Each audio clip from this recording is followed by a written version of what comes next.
shacabka iyo mas'uuliyiinta dawlad goboleedka Hirshabelle qaar kamid ah ayaa aragtidooda ka dhiibtay khilaafkii dhawaan la soo afjaray ee u dhaxeeyay madaxweynaha dawlad goboleedka Hirshabelle iyo dawladda federaalka Soomaaliya waxayna ku tilmaameen heshiiskaasi in uu yahay heshiis madaxweynaha dawlad goboleedka Hirshabelle Maxamed Cabdi Waare oo u qaaday dhanka nabadda waxayna ku tilmaameen heshiiskaasi in uu ahaa heshiis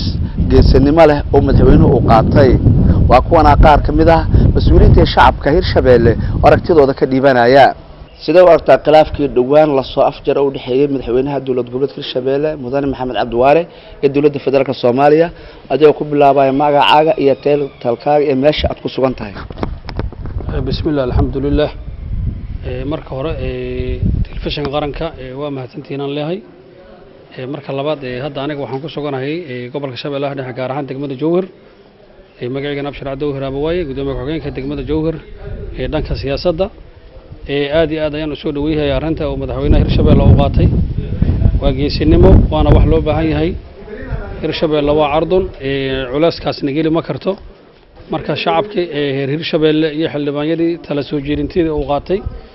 iyo geesinimada uu qaatay aad iyo aadan mataqaanaan ugu taageersanahay anigu magacayga ku bilaabaya Cabdi Xumo Abukar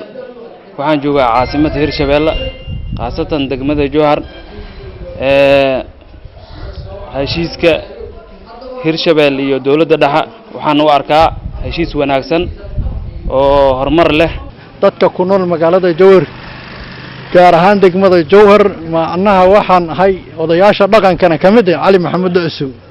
waxaan leenahay madaxweynaha Hirshabelle Maxamed Cabdi Waare heshiiska uu la galay dawladda federaalka Soomaaliya waxaan leenahay waa mid fiican waa soo dhaweynaa hadaan nahay dadka jooga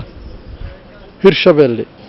waan ku hambalyeynaa madaxweynaha in uu qaatay heshiiskii dawladda federaalka iyo Hirshabelle inuu qaatana aad baan u soo dhaweynaynaa waxaan leenahay